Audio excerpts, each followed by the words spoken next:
शुक्लांबरधरं विष्णुं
దగ్గర పెట్టుకుంటే అది ఎవరికి అక్కడ రాదు. సెంటర్ ఏది ఉంటే అది వ్యూ చూసుకుని మీరు పెట్టేసుకోవచ్చు. ఇక్కడ పెడదామా? ఇక్కడ ఎవరికి రాదు, అడ్డు రాదు కూడా చూసుకోండి మీరు ఒకసారి. ఆయన మొహం కనిపిస్తుంది అంటే పెడతారని నేను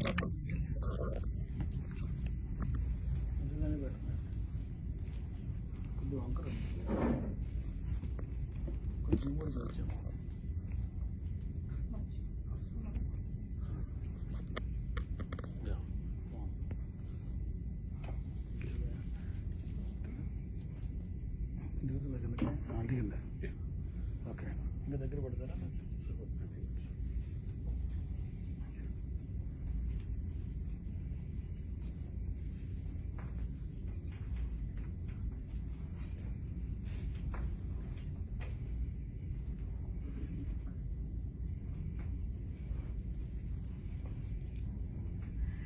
Jai Guru Datta, Jai Guru Hanuman. Today we are all gathered here for a very special lecture. And we have a very special person. I'm going to give you a small introduction. And before that, if you have your cell phones on ringer, please switch it off. And while the lecture is going on, if you need to call, take the call, please go ahead outside and do it. So I'm going to introduce today's guest. Shri Brahmashri Kalavakonalu Shri Ramachandra Murthy Garu completed his engineering degree in metallurgy and MBA from IIT Bangalore. He started Kalva Engineers. Apart from his regular job routine, he is working relentlessly to propagate the principles of Sanatana Dharma and helping the common man to understand the foundation and basic principles in a very simple and practical manner through real-time examples. He is performing many activities as part of Vedic Dharma Pracharya. He has spent enormous time on Itihas, Shastras, Puranas, Adhyana, and sharing the knowledge to the community through his pravachanams. He started a trust in the memory of his father, Shri Kalavakonlu Chitraranjan Das, K.S. Das Trust, and doing many contributions towards the universal pleas. While he is following the principles of Sanatana Dharma, he as well propagating to the world and making them to perform many activities. So today, Guru Garu will be talking about Shri Lalita Sahasranama. He will be selecting a few shlokas and he will elaborate its meaning and their significance. Jai Guru Datta.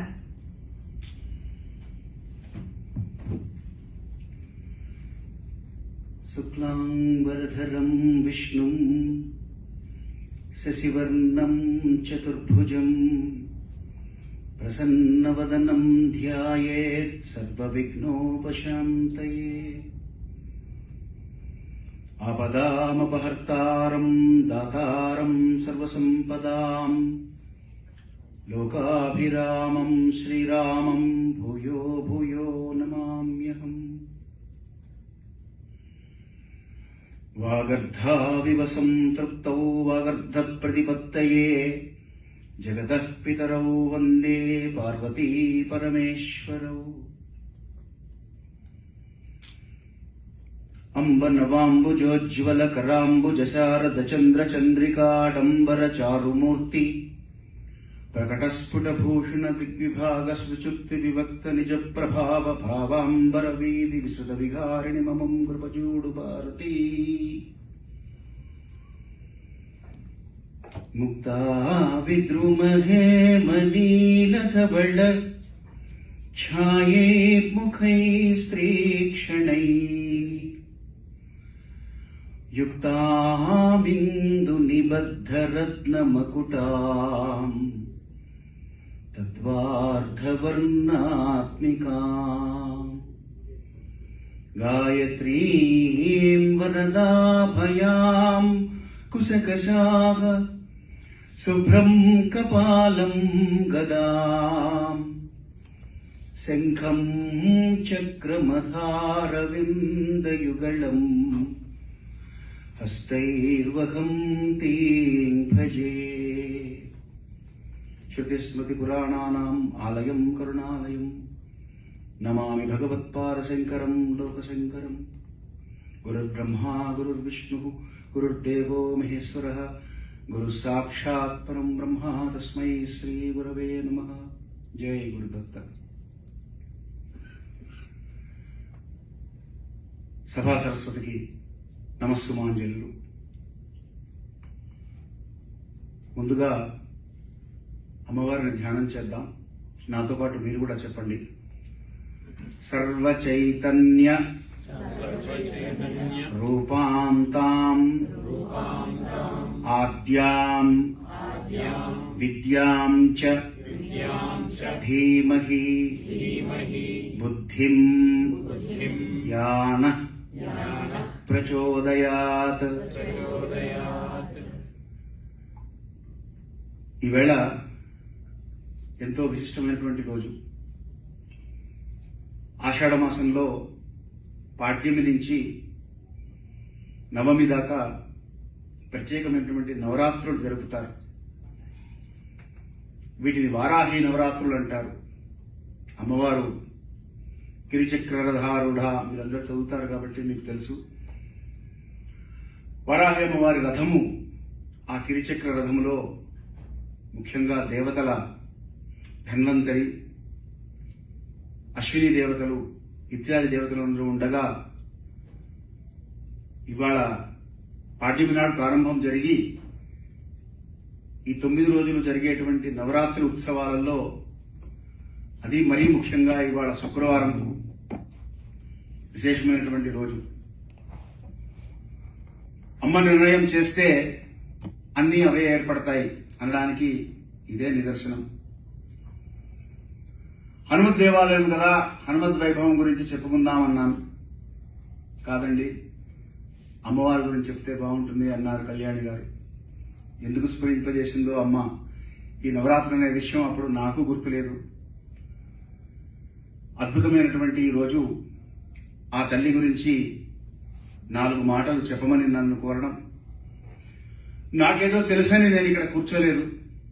మంచి విషయాలకి పునరుక్తి దోషం ఉండదు కనుక మళ్ళీ మళ్ళీ చెప్పుకోవచ్చు కనుక,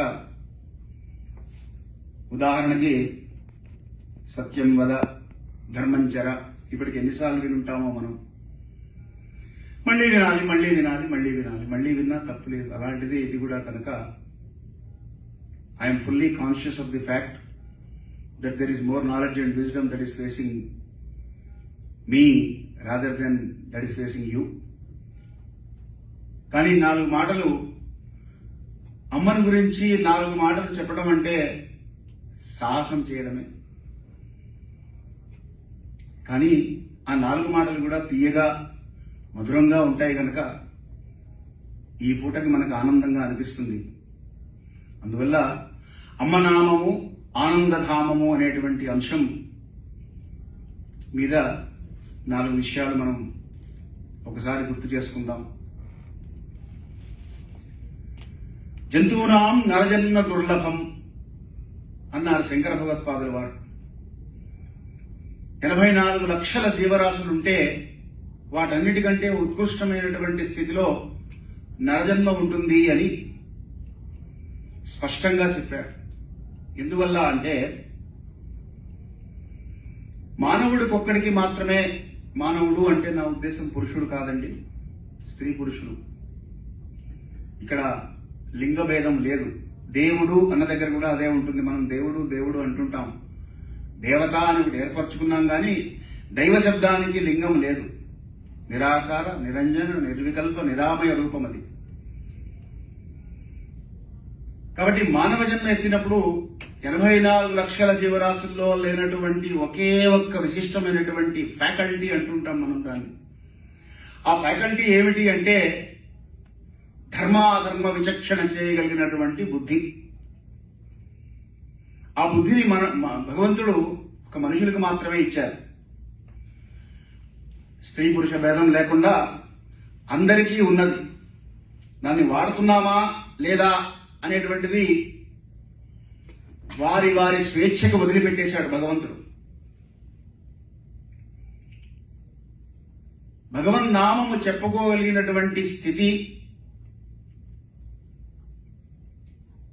ఒక్క మానవుడికి మాత్రమే ఉన్నది. అమ్మ నామము చెప్పాలి అంటే ఆలోచించేటువంటి స్థితిలో ఉన్నటువంటి సమాజంలో ఇవాళ వర్కింగ్ డే అయినా మీరు ఇంతమంది వచ్చినందుకు ముందుగా మిమ్మల్ని అభినందించాలి.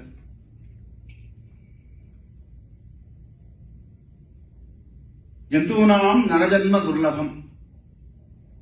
84 లక్షల జీవరాశుల్లో కోట్ల కోట్ల కోట్ల జన్మలు ఎత్తిన తర్వాత ఈ మానవ జన్మ లభించింది. ఈ లభించినటువంటి ఈ మానవ జన్మని సార్థకం చేసుకొని ఉత్కృష్టమైనటువంటి ఉత్తర జన్మలకు వెళ్ళాలి అంటే అమ్మనామము తప్ప వేరే మార్గం లేదు. నామరూప వివర్జిత కదండి. నామంలో వస్తుంది ఆ నామం కూడా. అంటే నామము రూపము లేనటువంటి తల్లి కదా. మరి ఆవిడికి నామం ఏమిటి? సహస్రనామము అంటే 1000 నామాలు అంటుంటాం. 1000 1001 కూడా ఉందా అంటే అనంతమైనటువంటి నామాలు. ఈ సహస్రం అనేటువంటి శబ్దము అనంతానికి వర్తిస్తుంది. ఇప్పుడు నీకు 1000 సార్లు చెప్పాను చేయొద్దని, ఎందుకు చేస్తున్నావు అంటూ ఉంటాం. నిజానికి 1000 సార్లు చెప్పాం, 3 సార్లు 4 సార్లు 5 సార్లు చెప్తాం. కానీ దాన్ని అన్వయంగా వాడుకుంటే అన్వయార్థములు అంటారు. ఈ లలితా సహస్రనామంలో నామాలు చదువుకుంటూ వెళ్ళిపోవడం మొట్టమొదటి మెట్టు. దీన్ని శబ్దార్థము అంటారు. శబ్దము అర్థము ఈ రెండింటిని కనుక మనం గ్రహించుకొని సమన్వయపరుచుకుంటూ వెళ్ళగలిగితే అది మొట్టమొదటి మెట్టు. రెండవది భావార్థము. ఆ భావానికి ఒక అర్థం ఉన్నది. భవానీ భావనాగమ్య వస్తుంది నామం. భావన చేస్తూ ఆ నామాన్ని కనుక మనం ఉచ్చరించగలిగితే ఆ భావనతో, ఇది చాలా ఉత్కృష్టమైనటువంటిది, కష్టమైనటువంటిది. ఎందుకంటే భగవంతుడు ఏం చేశాడంటే బుద్ధితో పాటు ఒక చంచలమైనటువంటి ఒక మనస్సు అనేటువంటిది కూడా పెట్టాడు. ఈ మనస్సు ఏం చేస్తుందంటే బుద్ధిని కంట్రోల్ చేయడానికి ప్రయత్నం చేస్తూ ఉంటుంది.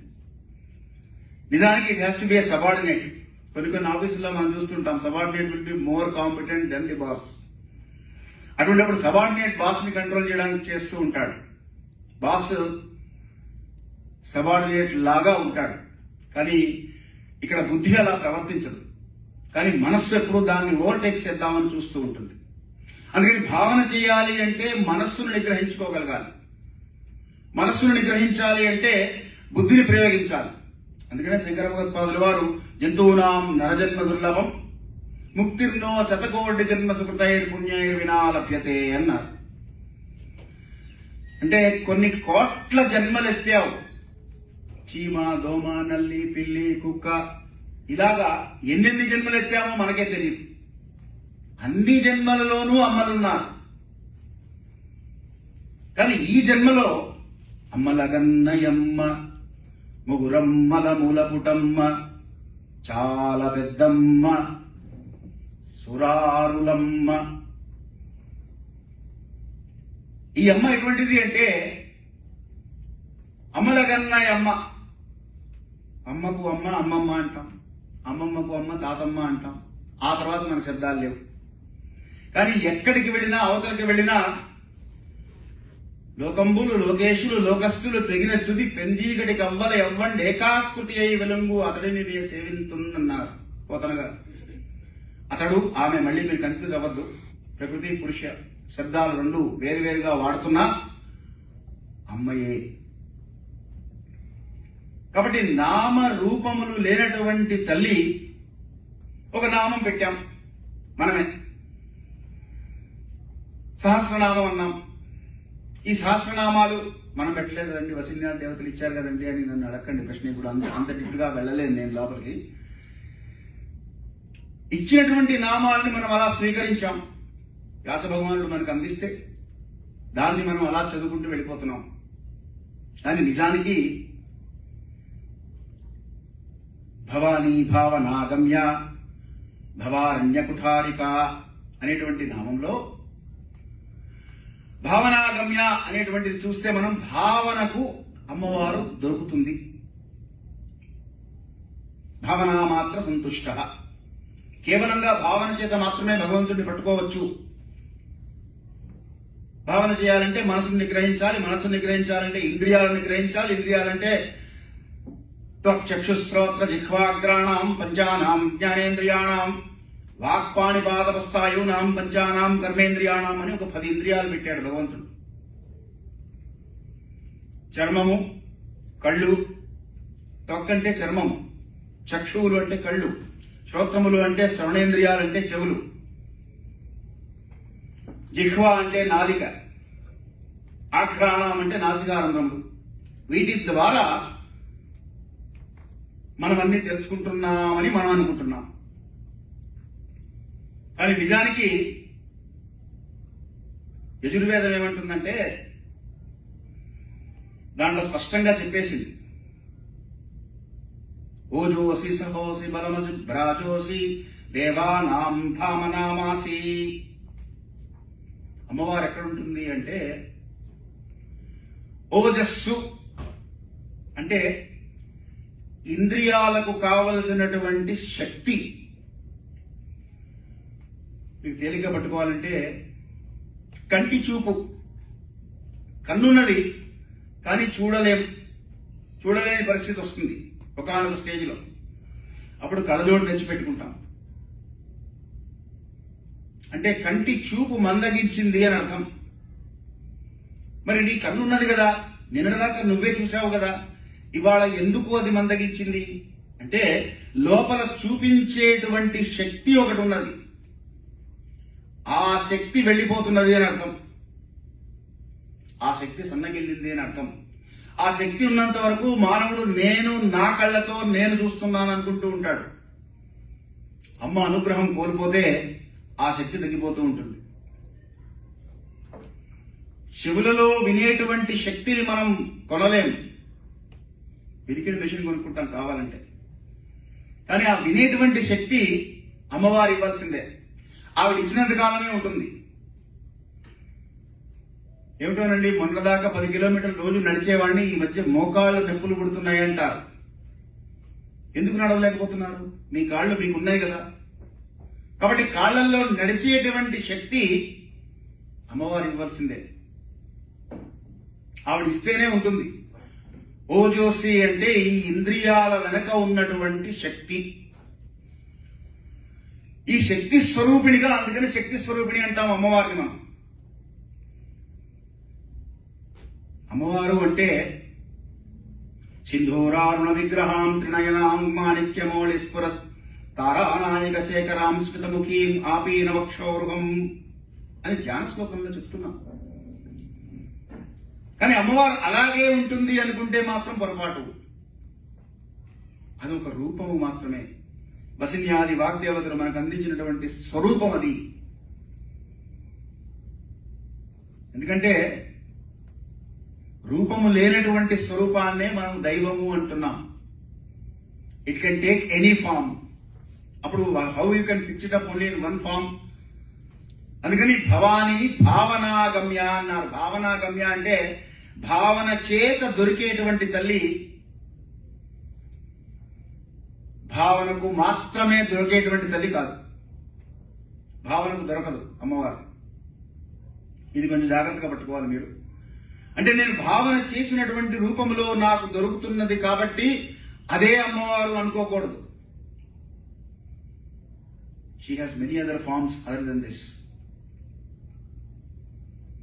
భావన అగమ్య, భావనాగమ్య, భావన అగమ్య.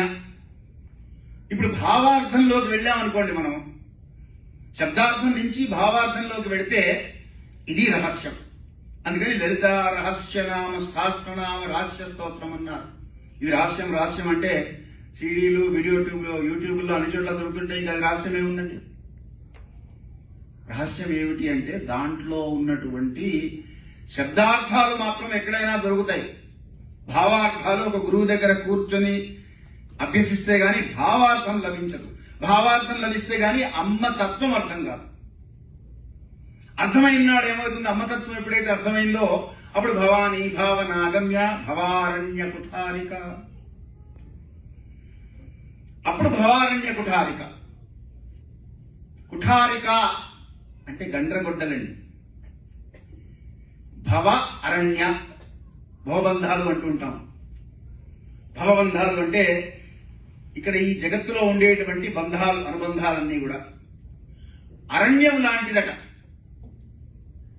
ఈ జగత్తులో ఉండేటువంటి అనుబంధాలన్నీ కూడా పుట్టినప్పుడు ఏ అనుబంధం లేకుండా పుడతాడు. వెళ్ళిపోయేటప్పుడు అన్ని అనుబంధాలు వదిలేసుకుని వెళ్ళిపోతుంది ఆత్మ. ఈ మధ్యలో ఏర్పరచుకున్నటువంటి బంధాలన్నీ కూడా ఒక అరణ్యం లాగా ఏర్పరచుకుంది. అరణ్యం అని ఎందుకంటే వాడు ఎందుకు వాడారంటే అరణ్యంలో గూగుల్ మ్యాప్స్ ఉండవు, ఎటు పోవాలో తెలియదు, ఏం చేయాలో తెలియదు, కారు చీకట్లు కమ్ముకొని ఉంటాయి, వెలుతురు ఉండదు, దారి తెలియదు. మానవ జీవితం కూడా అలా గడిచిపోతూ ఉంటుంది. ఏం చేస్తున్నామో మనకే తెలియదు. 10 ఏళ్ల తర్వాత ఒకసారి ఆలోచించుకొని వెనక్కి తిరిగి చూసుకుంటే అప్పుడు అలా చేయకుండా ఉంటే బాగుండేది అనుకుంటాడు మనిషి. ఎవరు చేయమన్నారు? తనే కదా ఆలోచించుకున్నాడు, అతని సొంత నిర్ణయమే కదా. కాబట్టి ఈ అరణ్యంలో చిక్కుకున్నటువంటి మనిషికి కుఠారిక అంటే గండ్రగొడ్డలి. గండ్రగొడ్డలితో మామూలు కత్తి కొడవలి అయితే పైన తీసేయచ్చు. గండ్రగొడ్డలతో వేళ్లతో సహా పెగిలించి వేస్తుందట అమ్మవారు. ఎప్పుడు? ఈ భావార్థం అర్థమైనప్పుడు. శబ్దార్థము, భావార్థము ఈ రెండు తెలుసుకుని ఎవరైతే పారాయణ చేస్తున్నారో భవబంధాలన్నింటినీ తెంచుకొని ముందుకు వెళ్ళిపోతాడు. అంటే బంధములు లేనటువంటి స్థితికి వెళ్తాడు అని అర్థం. అంటే మోక్ష సామ్రాజ్యానికి దగ్గరగా వెళ్తాడు. ఎక్కడి నుంచి వచ్చాం మనం? అమ్మ దగ్గర నుంచి వచ్చాం. మళ్ళీ ఎక్కడికి వెళ్ళాలి? అమ్మ దగ్గరికి వెళ్ళాలి. కానీ ఈ మధ్యలో ఏమైంది? మాయ అనేటువంటి ధూమేనో వ్రియతే అగ్ని యదా దర్శో మలేనచ యథోల్బేనా వృతో గర్భ తదా తే లేదమా వృతం అన్నాడు కృష్ణ పరమాత్మ భగవద్గీతలో. రెడీగా ఉంటుందిట మాయ. తల్లి గర్భం నుంచి శిశువు బయటికి రాగానే కప్పేయడానికి. ఆ మాయ ఎప్పుడు వదిలిపెడుతుంది అంటే ప్రాణ అపాన వ్యాన ఉదాన సమాన కుక్కుర కూర్మ ధనంజయ దేవదత్త నాగవాయువులని 10 వాయువులు ఉంటాయి. దీంట్లోంచి 4 వాయువులు వెళ్ళిన తర్వాత కానీ మాయ వదిలిపెట్టదు. అప్పటికి అచేతన స్వరూపుడై పడి ఉంటాడు మానవుడు. మానవుడు అన్నప్పుడు నేను మీరు గుర్తుంచుకోవాలి, ఇందాక కూడా మీకు మనవి చేశాను, పురుషుడు అని నేను మాట్లాడట్లేదు. మనిషి అచేతనంగా ఉన్నటువంటి స్థితిలో అప్పుడు బంధాలు వదిలిపెడితే ప్రయోజనం ఏముందండి? చేతనత్వం ఉన్నప్పుడు, చైతన్యం ఉన్నప్పుడు అప్పుడు తెలుసుకోమన్నారు. అది తెలుసుకోవడానికి మార్గము అమ్మ నామము సులభం చేస్తుంది. అందుకని అమ్మ నామము ఆనందధామము.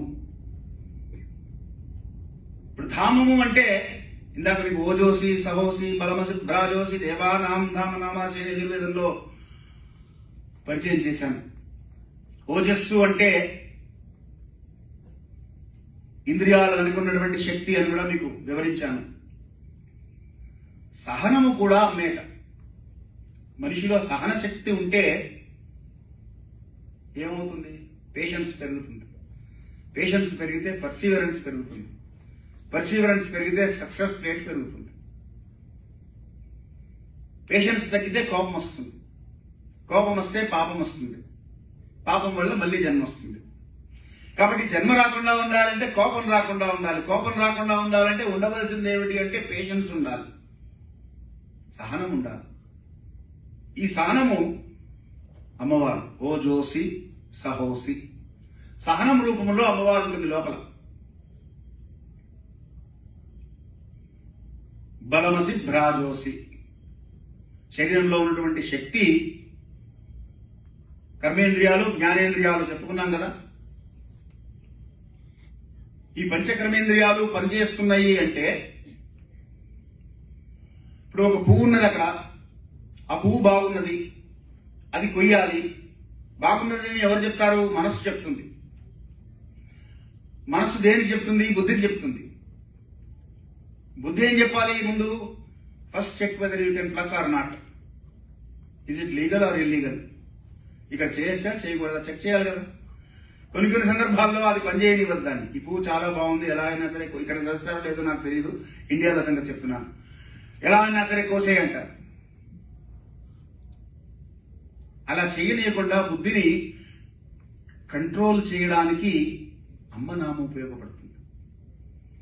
సహనం అక్కడ వస్తుంది, పనిచేస్తుంది. But okay, it is legal to pluck అనుకుందాం కాసేపు. వెళ్ళి అక్కడ కొయ్యాలి. కొయ్యాలంటే ఇప్పుడు ఏం చేయాలి? కాలు అక్కడికి వెళ్ళాలి, చెయ్యి దాన్ని తీసి దాని మీద పువ్వు మీద వెయ్యాలి, వేసి చెంపాలి.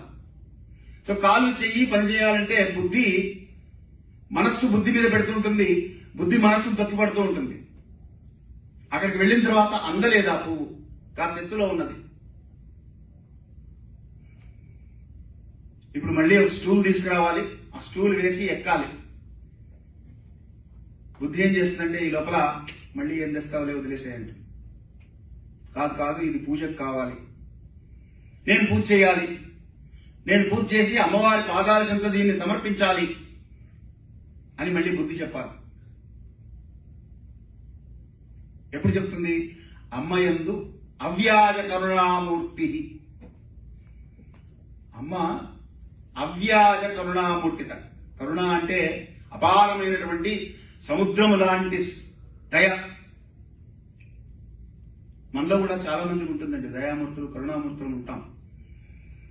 కానీ అమ్మవారు అవ్యాజ కరుణామూర్తి అంటే నెపము లేకుండా ప్రేమిస్తుంది, కరుణ చూపుతుంది. మనందరం ఏం చేస్తామంటే, మనం అంటే నాబోటి వాళ్ళం ఏం చేస్తామంటే, మా అబ్బాయి కాబట్టి నాకు కరుణ, నా మిత్రుడు కాబట్టి నాకు కరుణ, నాకు తెలిసినవాడు కాబట్టి నాకు కరుణ, నా పరిచయస్తుడు కాబట్టి నాకు కరుణ, నా జాలి, నా దయ, నా కరుణ ఎంతవరకు ఉంటాయి అంటే ఏదో ఒక నెపం ఉంటుంది, ఒక కారణం ఉంటుంది. ఆ కారణము ద్వారా, ఆ నెపము ద్వారా నేను ఆ వ్యక్తి యందు కరుణ చూపిస్తున్నాను. కానీ అటువంటిది ఏదీ లేకుండా అవ్యాజ కరుణామూర్తి అమ్మ. ఎవరైతే అమ్మ పాదాలు పట్టుకుంటారో వారికి అవ్యాజమైనటువంటి నిష్కారణంగా, సింపుల్ గా చెప్పాలంటే మీకు నిష్కారణంగా కరుణ చూపిస్తున్నారు. అంటే మనం అడగకుండానే అన్నీ ఇస్తుంది అమ్మ. నిజానికి కూడా నీ జీవితంలో కూడా అమ్మ అంటే అంతే కదండి. ఉసతేరివ మాతరహ అంటాం యజుర్వేదంలో ఒక మాట వస్తుంది. ఉసతీరివ మాతరహ అంటే ఉయ్యాలలో ఉన్నటువంటి పిల్లవాడిని తల్లి ఎలా కాపాడుతుందో జగన్మాత అయినటువంటి లలిత పరమేశ్వరి అలా కాపాడుతుంది. ఉయ్యాల్లో ఉన్నటువంటి పిల్లవాడు అంటే వాడికి ఏం కావాలో వాడికి తెలియదు, వాడు అడగలేడు, వాడు అడగడు, నాకు ఇది కావాలి అని అడగడు. తల్లే గమనించుకొని అన్ని అందిస్తుంది సమయానికి. వాడికి ఏదొచ్చినా ఒకటే ఏడుస్తాడు, ఎందుకు ఏడుస్తున్నాడో కూడా తెలియదు, తండ్రికి కూడా అర్థం కాదు. నోట్లో పాల బీగ వాడు గుచ్చుతాడు, ఏడుపు ఆపుతాడేమో అని, వాడు ఇంకొంచెం గట్టిగా ఏడుస్తూ ఉంటాడు. తల్లి వచ్చేప్పుడు చెప్తుంది, కాదండి వాడికి నిద్ర వస్తోంది, వాడిని నిద్రపుచ్చాలి, లేదా వాడికి పక్క మార్చే సమయం అయింది. ఆవిడికి తెలుసు. వంటింట్లో ఎక్కడో వంట చేసుకుంటున్నా సరే పిల్లవాడు లేచే టైం అవుతుందేమో అని ఒక దృష్టి ఒక కంట కనిపెడుతూనే ఉంటుంది.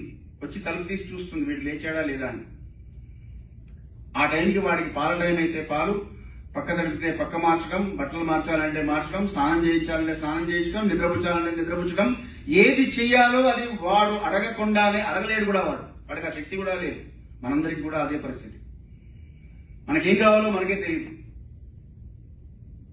నిజానికి శాస్త్రం ఏం చెప్తుందంటే రెండే అడగమన్నదండి. భగవంతుని అడిగితే రెండే అడగాలట.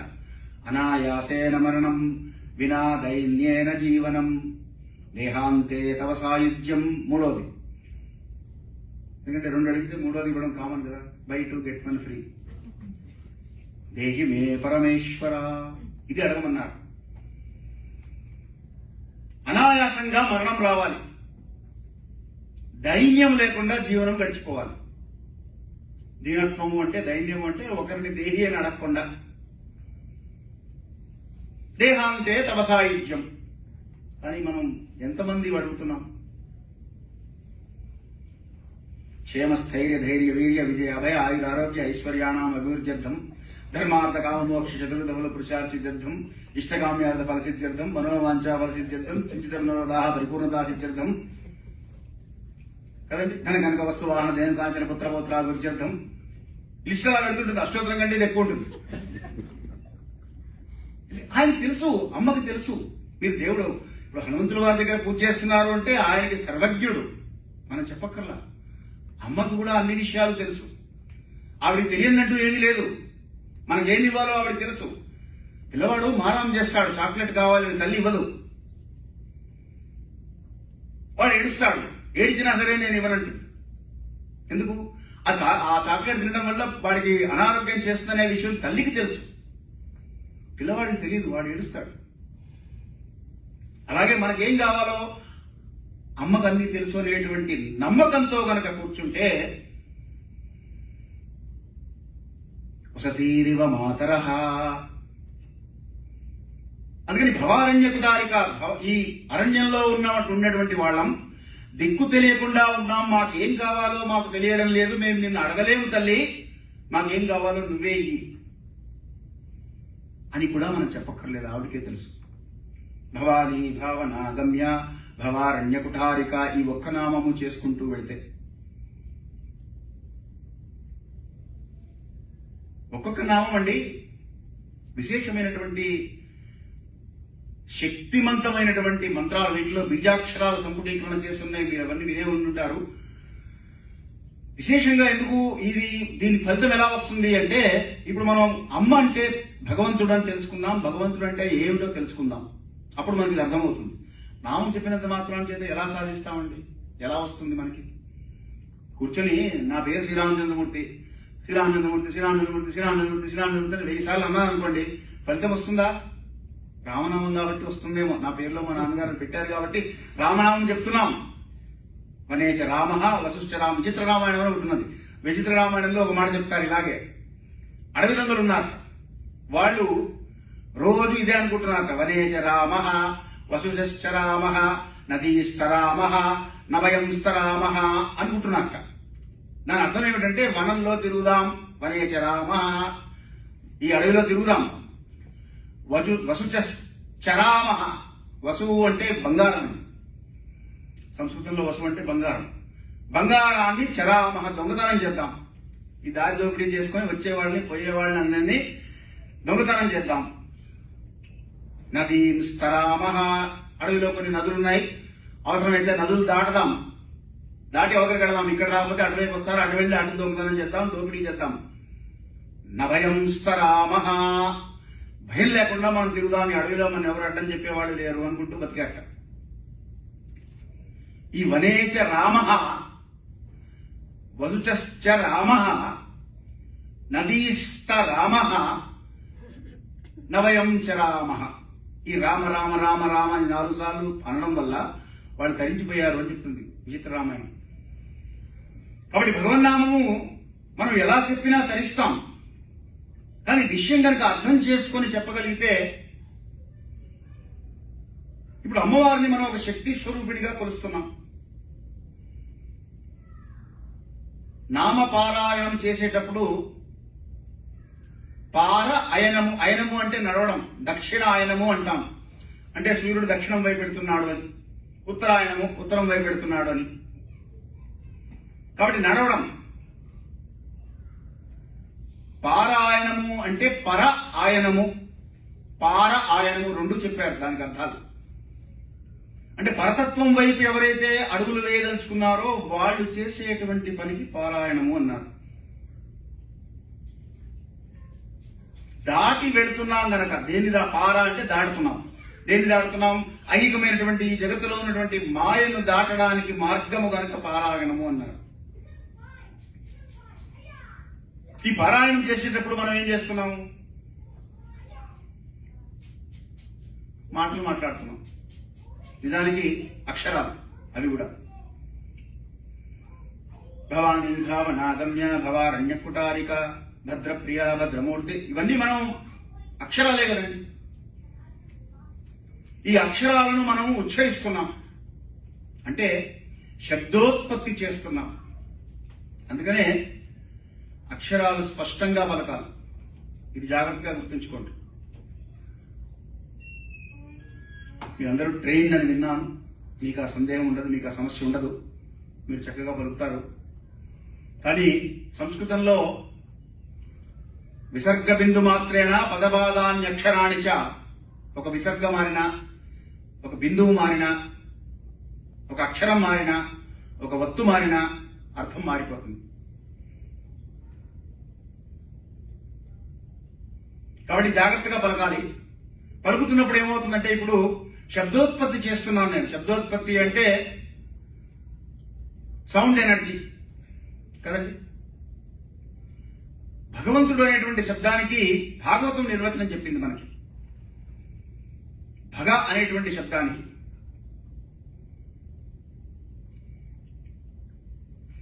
విశేషమైనటువంటి సంపద,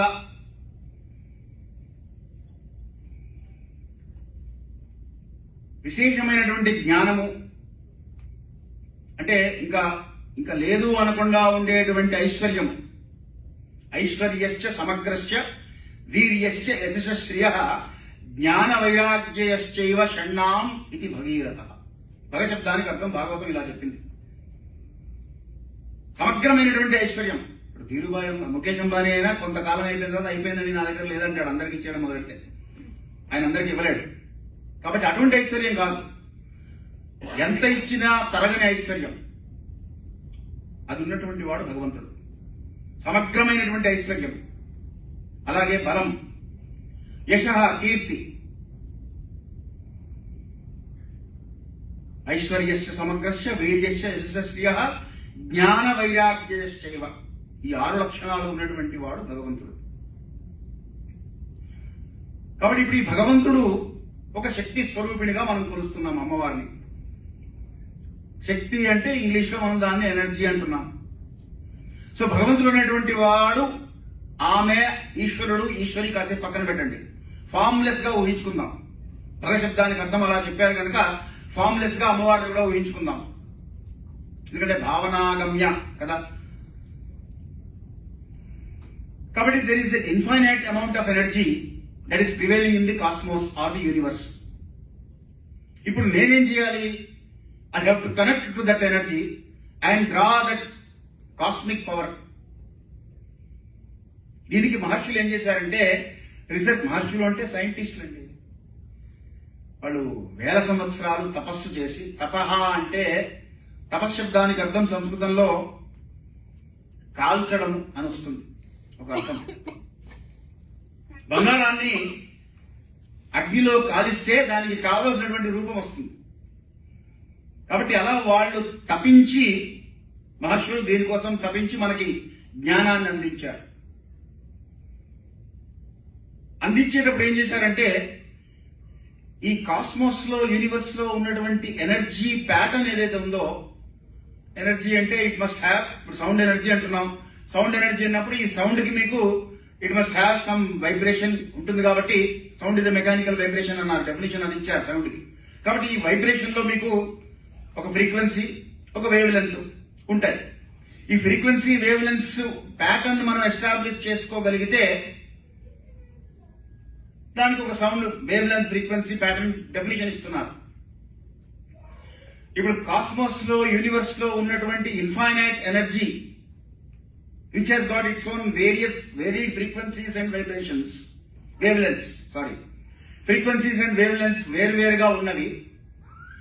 ఇప్పుడు నాకు ఏ దేవత ఉపాసన చేస్తున్నానో ఆ దేవతకు సంబంధించినటువంటి బీజాక్షరాలు ఇచ్చారు. హ్రీం అంటే I'm generating one pattern of wave length, sound wave. క్లీం అంటే ఇంకొక pattern of wave length, sound wave generate చేస్తున్నాను. ఇప్పుడు నేను ఏ దేవతను ఉపాసన చేయదలుచుకున్నానో ఆ దేవతకు బీజాక్షరాలు దాంట్లో పెట్టి మనకి ఇచ్చారు. ఇచ్చి నువ్వు ఈ బీజాక్షరాలను ఉచ్చారణ చేయి. అందుకనే దైవాధీనం జగత్ సర్వం, జగత్తంతా ఎవరాధీనంలో ఉన్నది అని అడిగారు. భగవంతుడి ఆధీనంలో ఉన్నది, అది అందరికీ తెలిసిన విషయమే. ఈ జగత్తంతా దైవాధీనమై ఉన్నది. ఆయన ఎవరి ఆధీనంలో ఉన్నారు అని అడిగారు. యూనివర్స్ నడవాలంటే ఎవరో ఒకరి కంట్రోల్లో ఉండాలండి. భీతాశ్మావాత పవతాం, గాలి కూడా భయపడి తీస్తుందట. భీషోదతేజ సూర్య, వేదం చెప్తుంది ఈ మాట. సూర్యుడు కూడా భయపడి వస్తున్నట్ట, లేకపోతే రాడు. ఆయన కూడా క్యాజువల్ లీవ్ పెట్టాడు. ఎవరికి భయపడుతున్నారు అంటే లోకంబులు లోకేశులు లోకస్తులు తెగినతుంది పెంజీగటి కవ్వల ఎవ్వండి ఏకాకృతి అయి వెలుగు అని ఎవరైతే నియంత అక్కడ ఉన్నారో అమ్మ, ఆ శక్తికి భయపడుతున్నారు వీళ్ళందరూ. భయపడి గాలి వీస్తోంది. సముద్రం చర్యల కట్టలు దాటట్లేదు. ఒకసారి ఊహించుకోండి, మీద పడిందంటే ఊళ్ళ మీద ఈ సృష్టి ఉండదు. సృష్టి నిలవాలి అంటే సముద్రం ఎక్కడ దాకా రావాలో అక్కడ దాకానే రావాలి.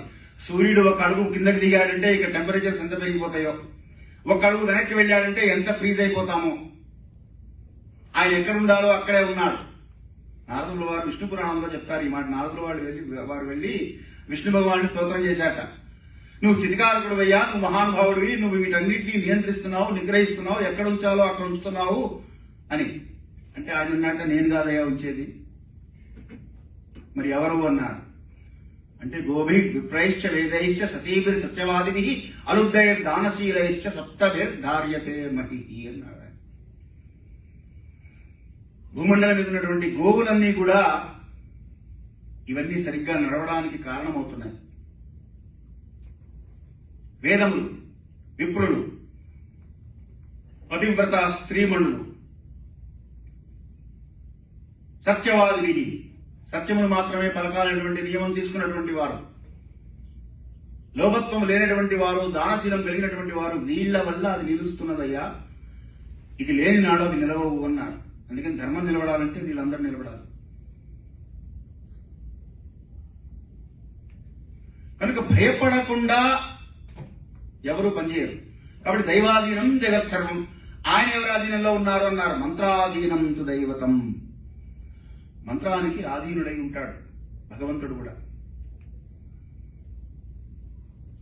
మహాగణపతి మీద మావాహయామి అంటే ఆయన వచ్చి కూర్చోవాలి. నేను రాను, పోయిన సంవత్సరం బంగారు విగ్రహం పెట్టావు, ఈసారి ప్లాస్టర్ ఆఫ్ ప్యారిస్ పెట్టావు, నేను రాను అనడానికి ఆయనకు కూడా ఆప్షన్ లేదు. అక్కడ పసుపు ముద్ద పెట్టినా రావాల్సిందే. ఎందుకు? ఆ మంత్రానికి ఉన్నటువంటి శక్తి అటువంటిది. ఎలా వచ్చింది అంటే తన్మంత్రం స్వరాధీనం అన్నారు. స్వరం వల్ల ఏమవుతుందంటే వైబ్రేషన్స్, ఆ వైబ్రేషన్ లో మనం జనరేట్ చేస్తున్నాం. ఏ దేవత ఉపాసన చేస్తున్నామో ఆ దేవతను అనుగ్రహం పొందడం కోసం, ఆ దేవతను ఉపాసన కోసం ఆ ఫ్రీక్వెన్సీలో, వేవ్ లెంత్ లో మనం సౌండ్ ప్రొడ్యూస్ చేస్తున్నాం.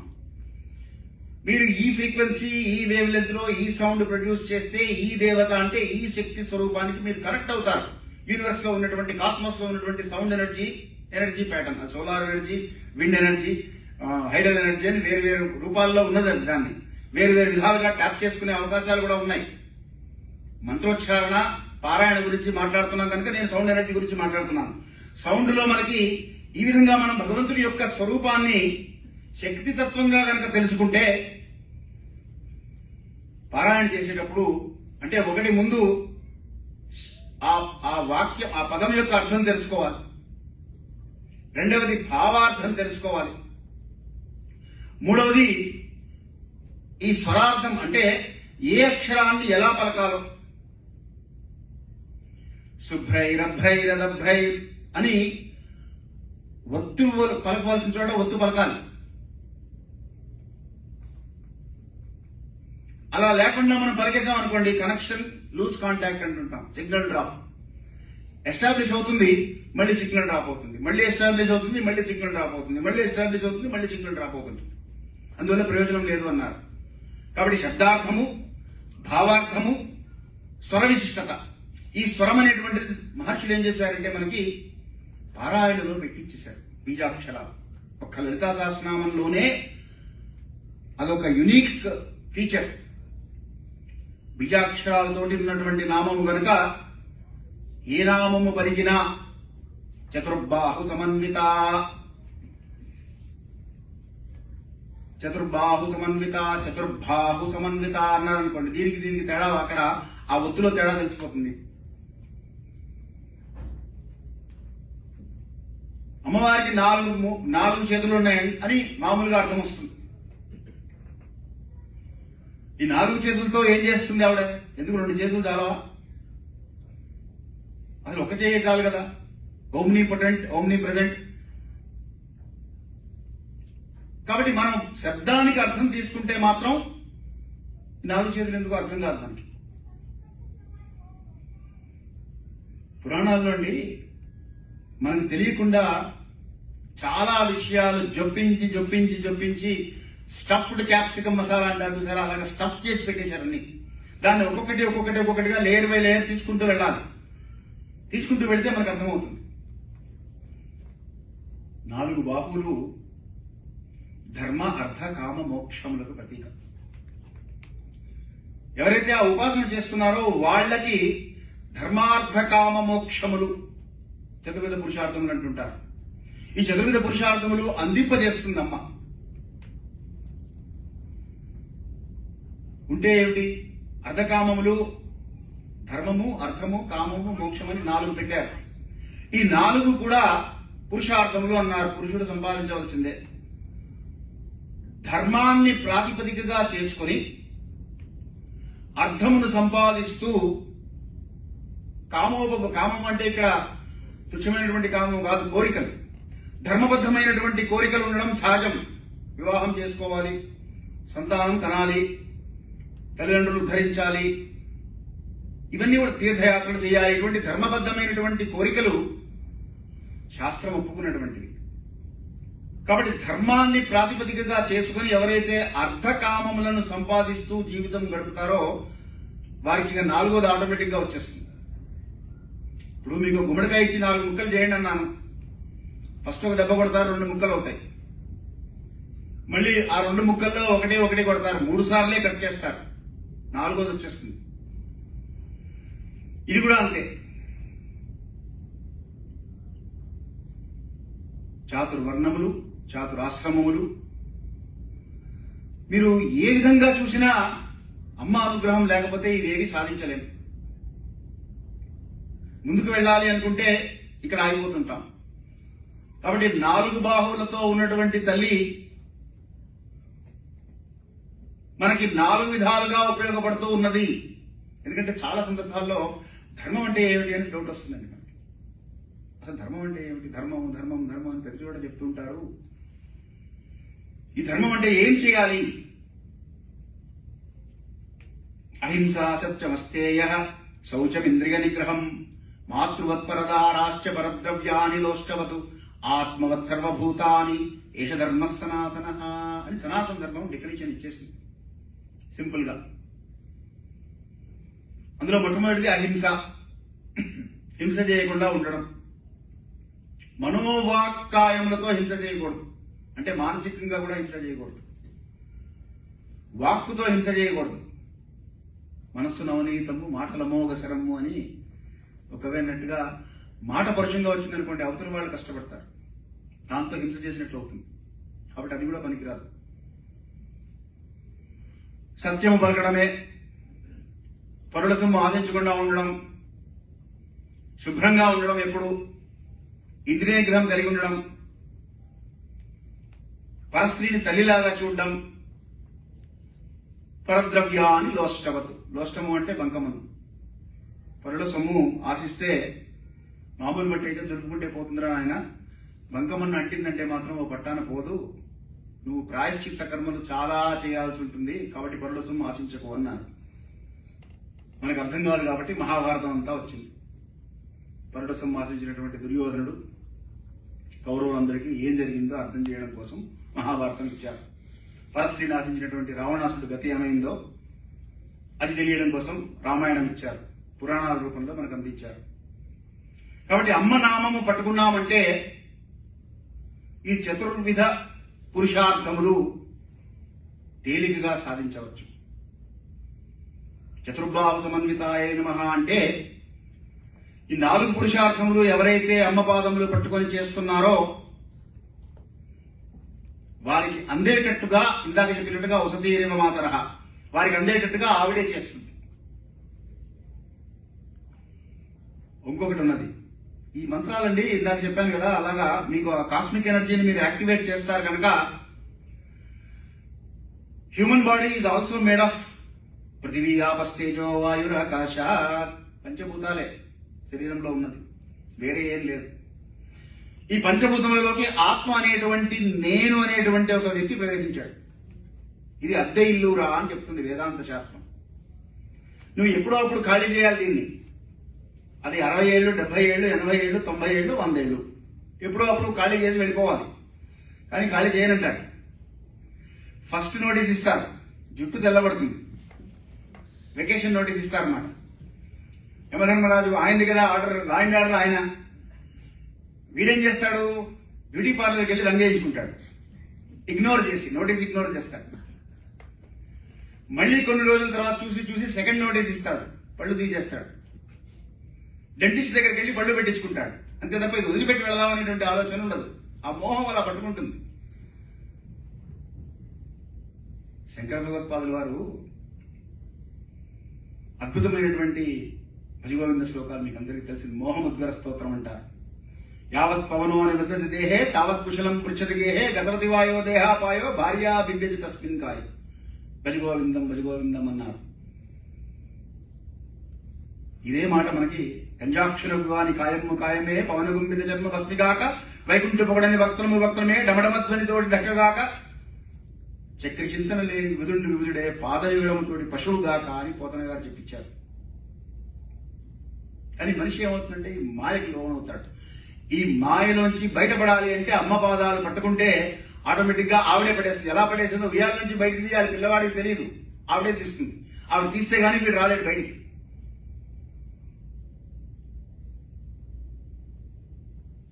ఇంకా మూడవది మనకి కామన్లీ ప్రివేలింగ్ ఎవ్రీవేర్, అందరికీ ఉండేటువంటి ప్రాబ్లం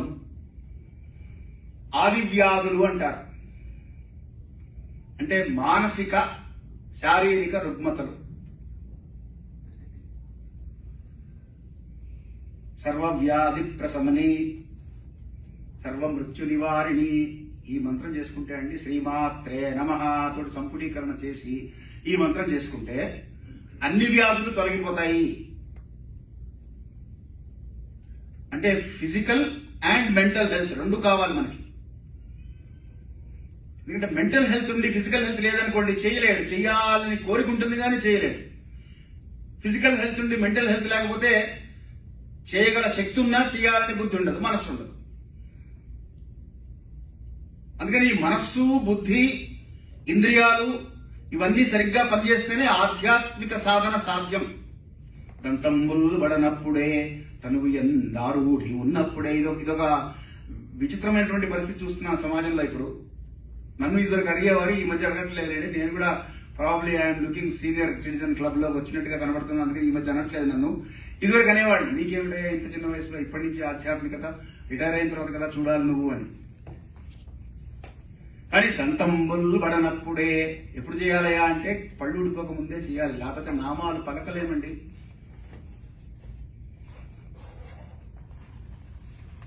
వాక్ వైభవం ఇచ్చేది కూడా అమ్మవారే, అమ్మనామమే.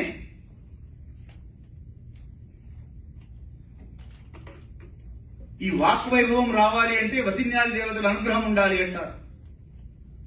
ఇప్పుడు కంఠంలోంచి పలికేవి కొన్ని కంఠములు అంటాం, తాళువులు అంటాం, దవడల్లోంచి పలుకుతాం, దంత్యములు అంటాం, పళ్లలోంచి పలుకుతాం, ఓష్యములు అంటాం, పెదవుల్లోంచి పలుకుతాం. ఈ అక్షరాలన్నీ కూడా సరిగ్గా పలకాలంటే ఇవన్నీ పనిచేయాలి. ఇవన్నీ పనిచేస్తేనే ఆ శబ్దం అలా సరిగ్గా పలకగలం. అందుకని దంతంబుల్ పడనప్పుడే తను ఎందారూఢి ఉన్నప్పుడే. శరీరంలో ఓపుకున్నప్పుడు కాశీ వెళ్తే గంగా స్నానం చేయగలుగుతాం, కానీ 70 ఏళ్ళు 80 ఏళ్ళు వచ్చిన తర్వాత దిగుతుంటే ముందు కొడుకే అడ్డం పడతాడు, నాన్నగారు దిక్కండి జారిపోతారని. వాళ్ళ భయం వాళ్ళది, పాపం పిల్లలు మరి తల్లిదండ్రుల్ని కాపలా కావాల్సిన బాధ్యత వాళ్ళకు ఉన్నది. అందుకని కొడుకే అడ్డం పడతాడు, ముందు స్నానం చేయనివాడు. నడవలేం, తిరగలేం. కాబట్టి ఎప్పుడో చేయడం కాదయ్యా, దంతంబుల్ పడనప్పుడే తను ఎందారూఢి ఉన్నప్పుడే, వింతల్ మేర చరించినప్పుడే, కురుల్ వెల్వెల్లబోనప్పుడే. జుట్టు తెలబడక ముందే అన్ని చేసేసుకోండి అని చెప్పారు. అందుకే కాబట్టి శరీరంలో ఉన్నటువంటి ఆరోగ్యం సహకరించాలి అంటే అమ్మ పాదం పట్టుకుంటే ఈ చిన్న నామం, కొన్ని పెద్ద పెద్ద ఉన్నాయి, మీకు తెలిసే ఉంటుంది, కానీ ఇది చాలా చిన్నది. సర్వవ్యాధి ప్రశమని శ్రీమాత్రే నమః తోటి సంపుటీకరణ చేశారంటే, ఎందుకంటే అమ్మను పట్టుకుంటే అమ్మను మించి దైవం ఉన్నదా, ఆత్మను మించి అర్థం ఉన్నదా అని ఒక కవి, సినీ కవి రాసినట్లుగా, అమ్మంటే అంతులేని సొమ్మురా, అది ఏనాటికి తరగని కావ్యమురా, అమ్మ ఉన్న ఇంటిలో లేనిది ఏది అని చాలా సినిమాల్లో, మన సినిమాలు చూస్తాం కానీ ఇలాంటివన్నీ పట్టించుకోం. అమ్మ అనురాగానికి మారుపేరు. అమ్మతో అనుబంధం పుట్టిన తర్వాత కాదని, పుట్టుక ముందు నుంచే ఉంటుంది. నవమాసములు తల్లి గర్భమున నానారోతలం జిక్కి నాకు అవకాశం సమంతయం లేకపడితే నా కష్టములు దిగితో అని ప్రార్థన చేస్తారట. కపిల గీతలో చెప్తారు మనకి. తల్లి గర్భంలో ఉంటాడు, అప్పుడే గర్భంలో ఉన్నటువంటి శిశువుకి వేడి చేస్తుందేమో అని తనకు ఇష్టమైనా సరే ఆవకాయ కూడా తినడం మానేస్తుంది తల్లి. అవ్యాజ కరుణామూర్తి. మనకి చర్మచక్షువులకు కనబడేటువంటి తల్లి ఈ జన్మకు మాత్రమే, కానీ జన్మ జన్మలకు ఉండేటువంటి తల్లి లలితా పరమేశ్వరి. అందుకని అమ్మ నామము ఆనందధామము. ధామము అంటే నివాసం. సంస్కృతంలో చెప్పాలంటే దేవానాం ధామ నామాసి అంటుంది. దేవతలందరికీ కేర్ ఆఫ్ అడ్రస్. ఇప్పుడు మనం వేరు వేరు పేర్లతో పిలుస్తామండి. హనుమంతుల వారు లలితా స్వరూపం కాగా, వందేవానర నారసింహ గగర ఆట్రోడాశ్వ పంచాననం నానాలంకరణం త్రిపంచనయనం. త్రిపంచనయనం అంటే 3 15 కళ్ళున్నటువంటి ఆంజనేయ స్వామి. ఆయన్ని స్తోత్రం చేస్తున్నాం కదా. సింధూరారుణ విగ్రహాం త్రినయనాం అంటున్నాం లలితమ్మ వారిని. ఆవికి 3 కళ్ళే. కాబట్టి హనుమంతుడు వేరు, గాయత్రి వేరు. ముక్తా విద్రుమహేమనీల ధవళఛాయే ముఖై స్త్రీ క్షణై త్రయ ఈ క్షణములు 3 కళ్ళు. పరమేశ్వరుడికి 3 కళ్ళు, మనందరికి తెలిసిన వాళ్ళే, తెలిసినవే ఇవన్నీ. కాబట్టి ఏకో దేవ శివోవా కేశవోవా. అయితే వీళ్ళకి మూలం ఎవరు అంటే అమ్మ.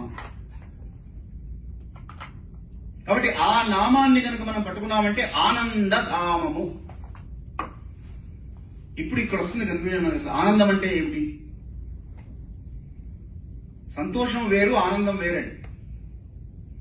మీ ఇంటికి పిలిచి చక్కగా భోజనం పెట్టారనుకోండి, చాలా సంతోషంగా ఉందండి అంటాం, ఆనందంగా ఉందండి అనం.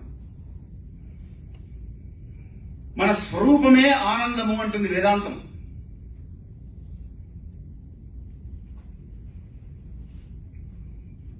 శంకర భగవత్పాదుల వారు చిదానంద రూప శివోహం శివోహం అన్నారు. నేను నీకు కనబడుతున్నటువంటి ఈ చక్షువును గాను, ఈ నేత్రాన్ని గాను, ఈ చెవును గాను, ఈ ముక్కును గాను, ఈ ఆకాశాన్ని గాను, ఈ భూమిని గాను, ఈ నేలని గాను, ఈ నీళ్లను గాను, ఈ వాయువుని గాను, నాలో ఉన్నటువంటి వాయువు ఉన్నది, పృథివీ ఆపస్తేజో వాయురాకాశాలు నా శరీరంలో నిండి ఉన్నాయి. కానీ నేనది కాదు. చిదానంద రూప శివోహం శివోహం. ఉపనిషత్తులు ఆనందం గురించి చెప్తాయి. ఆనందం ఎవరికి ఉంటుంది అంటే, ఆనందము మనుష్యానందము, గంధర్వానందము, మనుష్య గంధర్వానందము, గంధర్వ దేవానందము, దేవానందము అని ఆనందాలు రకాలు చెప్పారు. భూమండలం మీద అనంతమైనటువంటి ఐశ్వర్యం, అలాగే కీర్తి, ఇందాక చెప్పుకున్నాం కదా, ఐశ్వర్యస్య సమగ్రస్య వీర్యస్య యశస్య జ్ఞాన వైరాగ్యశ్చైవ అని. ఆ లక్షణాలు భూమి మీద వేరే ఎవరికీ లేకుండా తనకు మాత్రమే ఉంటే అతడు ఎంత ఆనందంగా ఉంటాడో ఆ ఆనందము మనుష్యానందము అన్నారు. ముఖేష్ అంబానీ తీసుకున్నారంటే ఆయనకి ఐశ్వర్యం ఉన్నది కానీ అధికారం లేదు. నరేంద్ర మోడీ గారిని తీసుకుంటే అధికారం ఉన్నది కానీ ఐశ్వర్యం లేదు. కాబట్టి ఎవరున్నారు ఆనందంగా? అది మనుష్య ఆనందం. దానికి 100 రెట్లు మనుష్య గంధర్వానందము అన్నారు. దానికి 100 రెట్లు గంధర్వానందం, దానికి 100 రెట్లు గంధర్వ దైవానందము, దానికి 100 రెట్లు దైవానందము. మనుష్య జన్మలో అక్కడ దాకా వెళ్ళవచ్చు అన్నారు. ఈ జన్మను సార్థక్యం చేసుకుంటే ఎలా వస్తుందండి అంటే, పుణ్యం పెంచుకొని ఖర్చు, పాపం తగ్గించుకుంటే, ఇన్కమ్ పెంచుకొని ఖర్చు తగ్గించుకుంటే బ్యాంక్ బ్యాలెన్స్ పెరిగినట్లుగా వచ్చే జన్మకి మళ్ళీ ఉత్కృష్టమైనటువంటి జన్మలు వస్తాయి. ఆత్మానం మానుషం మన్యే రామం దశరథాత్మజం అన్నాడు రాముడే. మనందరం అట్లా ఉన్నటువంటి వాళ్ళనే. గత జన్మల్లో మనకి ఏదో పుణ్యం ఉండబట్టే మానవుడిగా పుట్టాం. పుణ్యపాపాల సమానమే మానవ జన్మ. కాబట్టి రాముడు అన్నాడు, నేను మనిషిని. యుద్ధం అయిపోయిన తర్వాత వీళ్ళందరూ వచ్చారు, దేవతలందరూ వచ్చారు. వచ్చి రామాన్ని అవతారం సమాప్తం అయిపోయింది, నువ్వు వచ్చిన నాకు ఉద్దేశం పూర్తయిపోయింది, రావణ సంహారం అయిపోయింది, కాబట్టి నువ్వు విష్ణుమూర్తి అయ్యా, నువ్వు వచ్చేసేయి విష్ణులోకానికి అన్నారు ఇంద్రుడితో సహా. రాముడు అప్పుడు చెప్పాడు, ఆత్మానం మానుషం మన్యే, నేను మనిషిని అనుకుంటున్నాను. ఏదో మీరు అంటుంటారండి మీ గాయత్రి స్వరూపులని, నేను మనిషినే అంటాం కదా మనం. అలాగా రాముడు కూడా అన్నాడు. ఎందుకంటే నరజన్మ ఎత్తిన తర్వాత ఈ మాయ అనేటువంటిది కప్పేస్తుంది. ధూమైనో వ్రీతేవని యథాదర్శోవలేన చిందాక చెప్పాను. దానివల్ల తెలియదు మనిషికి. కాబట్టి గత జన్మలో ఏమిటో మనకు తెలియదు, కానీ రాబోయే జన్మలు ఎలా ఉండాలో మన చేతుల్లో ఉన్నది. మనిషి ఏమన్నా సాధించాడు అనుకోండి, నేను చాలా కష్టపడ్డానండి, నేను చాలా ప్లాన్ చేశాను, దానికోసం నేను వర్కౌట్ చేశాను, వాళ్ళందరినీ తీసుకొచ్చాను, నేను కోఆర్డినేట్ చేశాను, నేను జరిపించాను అంటాడు. ఏదైనా జరగలేదనుకోండి, ఆయన చేయలేదండి, లేదా ఆవిడ అడ్డం పడిందండి, వీళ్ళెవరు లేకపోతే భగవంతుడు ఉన్నాడు కదా పాపం, అన్నిటికీ తీసుకునేవాడు ఆయన, ఎందుకు ఆయన సహకరించట్లేదు ఈ మధ్య, నేను ఇంత లలిత శాసనం పారాయణ చేస్తున్నాను, అమ్మ నా మీద కరుణ చూపించట్లేదు అంటాడు. కాబట్టి ఏది జరిగినా జరిపించేది తల్లి, ఆవిడ జరిపిస్తున్నది కాబట్టి ఇది ఇలా జరగవలసింది కనుక జరుగుతున్నది అనేటువంటి భావంతో మనిషి ఉంటే అది అమ్మకు ప్రీతికరమైనటువంటి విషయం. ఇటువంటి నామాలు మనకి పాపనాశన్యై నమః, ఈ నామం ఒక్కటి చేసుకుంటే చాలండి, పాపాలన్నీ తొలగిపోతాయి. ఎన్ని పాపాలు చేసుకున్నామో మనకే తెలియదు. మనకు తెలియకుండా చేస్తూ ఉంటాం పాపాలు, తెలిసి మనం ఎవరం చెయ్యం. అందరం వీఆర్ ఆల్ లర్నడ్ పీపుల్ కదా, ఎందుకు చేస్తాం పాపాలు? కానీ తెలియకుండా జరిగిపోతూ ఉంటాయి. కర్మ సిద్ధాంతం ఏం చెప్తుందంటే, నువ్వు ఏం చేశావో దానికి ఫలితం అనుభవించి తీరవలసిందే. చేసినప్పుడు ఆనందంగా చేసేస్తూ ఉంటాడు, ఫలితం అనుభవించాల్సి వచ్చినప్పుడు మనిషి ఇబ్బంది పడతాడు. ఆ ఇబ్బందిని తట్టుకోలేకుండా ఉండేటువంటి పరిస్థితిలో అప్పుడు అమ్మ పాదాల మీద పడతాడు. కాబట్టి నువ్వు ఏం చేస్తున్నావో ఒకసారి ఆలోచించుకో. ఇది పుణ్యకర్మ పాపకర్మ అయినప్పటికీ చేస్తూ ఉంటాం. కాబట్టి ఆ పాపాలన్నింటినీ తొలగించడానికి శాస్త్రంలో కర్మ సిద్ధాంతంలో పెడితే మనము నిత్యకర్మ, నైమిత్తిక కర్మ, కామ్యకర్మ, ప్రాయశ్చిత్త కర్మలని చెప్పారు. చేసినటువంటి మంత్ర తంత్ర స్వరవర్ణ క్రియాలోప దోష ప్రాయశ్చిత్తార్థం అంటూ ఉంటాం ఏదైనా పూజ చేయగానే. యశ స్మృత్యా చ నామోక్త్యా తపః పూజా క్రియాదిషు న్యూనం సంపూర్ణతాం యాది సత్యో వందే పరమేశ్వర మంత్రహీనం క్రియాహీనం భక్తిహీనం. ఇవన్నీ జరుగుతుంటాయి మనం చేసేటువంటి పూజలో, అర్చనలో, పారాయణలో కూడా. వాటి దోషము ఆ ఫలితం అనుభవించవలసిందే. ఆ ఫలితం అనుభవించే టైంకి చాలా కష్టంగా ఉంటుంది. నేను మీతో మాట్లాడుతున్నాను, ఇటు తిరిగి మాట్లాడాలి, నేను అటు తిరిగి మాట్లాడాను అనుకోండి, అది దోషం కదా, మీ పట్ల నేను చేసిన అపచారం కదా. భగవంతుడి పట్ల ఇటువంటి అపచారాలు చాలా చేస్తుంటాం. సత్యనారాయణ స్వామి వ్రతాలు జరుగుతూ ఉంటాయి, ఇళ్లలో కూర్చొని చూస్తుంటాం. పేరుకు మాత్రం పూజ, మనసు మాత్రం వచ్చిన వాళ్ళ మీద, పోయే వాళ్ళ మీద, క్యాటరర్ వచ్చాడా రాలేదా దాని మీద ఉంటుంది. అది దేవతలను పిలిచి అవమానపరిచినట్లే, అది పాపం. ఆ పాపం మనకు తెలియకుండానో తెలుసో మూట కట్టుకుంటూ ఉంటాం. ఇటువంటి పాపాలన్నీ పాపనాశిన్యై నమః, ఒకటే మాట. అలాగే క్రోధ సమన్యై నమః, నాకు చాలా కోపం ఎక్కువ అండి అంటుంటారు కొంతమంది. దుర్వాస మహాముని పేరు ఒకటి దుర్వినియోగపరుస్తూ ఉంటారు. నిజానికి దుర్వాస మహాముని కోపము లోకోపకరణం. నీ కోపం వల్ల లోకానికి ఉపకరణం అయితే తప్పకుండా కోపం తెచ్చుకోండి. ఒకసారి నీ వల్ల కాదంటాడు అవతల వాడు, అంటే మనకు కోపం వస్తుంది. అప్పుడు మనం చేసి చూపిస్తాం. ఆ చేసినటువంటి పని కనీసం నీ కుటుంబానికైనా ఉపయోగపడితే అటువంటి కోపం ఉపయోగకరమే. క్రోధాద్భవతి సమ్మోహ, సమ్మోహాత్ స్మృతి విభ్రమ, స్మృతి భ్రంశాత్ బుద్ధినాశో, బుద్ధినాశాత్ ప్రణశ్యతి చెప్పేశాడు కృష్ణ పరమాత్మ. మోహంలోకి తీసుకెళ్లిపోతుందయ్యా నిన్ను కోపము. మోహము అంటే లేనిది ఉన్నట్టుగా ఊహించుకోవడం. అందుకని కాతే కాంత కస్తే పుత్ర సంసారవు మతీయ విచిత్ర కశ్యత్వం తహ కుతాయాత అని శంకర భగవత్పాదుల వారు ఒకసారి ఆలోచన చేసుకోవయ్యా అని మోహ ముద్గర స్తోత్రం అని ఒకటి చేశారు. దాన్ని బలిగోవింద స్తోత్రం అంటున్నాం మనం. ముద్గరం అంటే కొరడ, మోహాన్ని పారద్రోలేటువంటి కొరడ లాంటి స్తోత్రం అది. కాబట్టి క్రోధాద్భవతి సమ్మోహ, సమ్మోహాత్ స్మృతి విభ్రమ. స్మృతి విభ్రమ అంటే గతంలో ఆయన చేసినటువంటి మంచంతా మర్చిపోతాం. అప్పుడు అన్నమాట మాత్రం కోపం వస్తుంది. ఆ పాత ఎన్ని సహకారాలు చేశాడు, ఎన్ని సహాయాలు అందించాడు, ఎన్ని సందర్భాల్లో ఆయన టైంకి వచ్చాడు, ఆఫీస్లో బాస్ అయినా సరే వాడు ఒక్కరోజు రాలేదు కదా, ఎందుకు ఆయన అన్నాం అని ఆలోచించాడు. స్మృతి భ్రంశ బుద్ధి నాశం, అందువల్ల బుద్ధి నశిస్తుంది. దాన్ని ఉప్పు కారం తింటున్నాం, కోపం లేకుండా ఎలా ఉంటుందండి? కోపం వస్తుంది మనిషి అన్నాక, కోపం రాకుండా ఉండదు. అందుకని శాస్త్రం ఏం చెప్పిందంటే కోపం రావడం సహజమయ్యా, రాకుండా ఉండదు. అలుగుడే అరుందని మహామహిళాత్ముడు అజాల శత్రువు కలిగిన నాడని ఒక యుధిష్ఠుడికి మాత్రం ఎక్సెప్షన్ ఇచ్చారు. మిగతా అందరికీ కోపం వస్తుంది. శాస్త్రానికి ఆ విషయం తెలుసు, శాస్త్రకారులు ఊరికే పెట్టాల మనకి.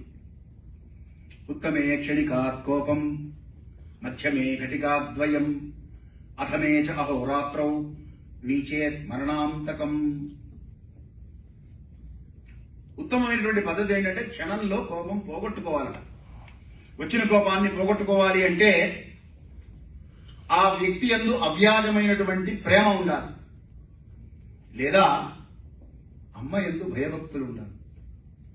నేను అతన్ని కోపగించుకున్నాను అంటే అమ్మకు ఇష్టం ఉండదు. ఎందుకంటే అందరినీ ప్రేమించే తల్లి ఆవిడ, అతను కూడా ఆమె బిడ్డడే కదా. అతని యందు నేను కోపాన్ని ప్రదర్శిస్తే అది అమ్మకు ఇష్టం లేనటువంటి పని చేసినట్లు.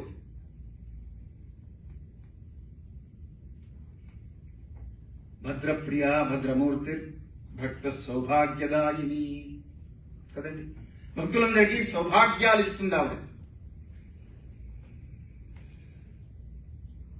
భద్రమును గురించి కావాలి అంటే, భద్రత అంటే మనకి సెక్యూరిటీ అండి. సేఫ్టీ వేరు, సెక్యూరిటీ వేరు. మీరు ఇక్కడ మరి ఉంటుందో లేదో కానీ ఇక్కడ కూడా ఉంటుంది. బహుశా సీక్రెట్ సర్వీస్ ఏజెంట్స్ ఉంటారు వాళ్ళు. అక్కడ ఇండియాలో జెడ్ కేటగిరీ అని ఉంటుంది.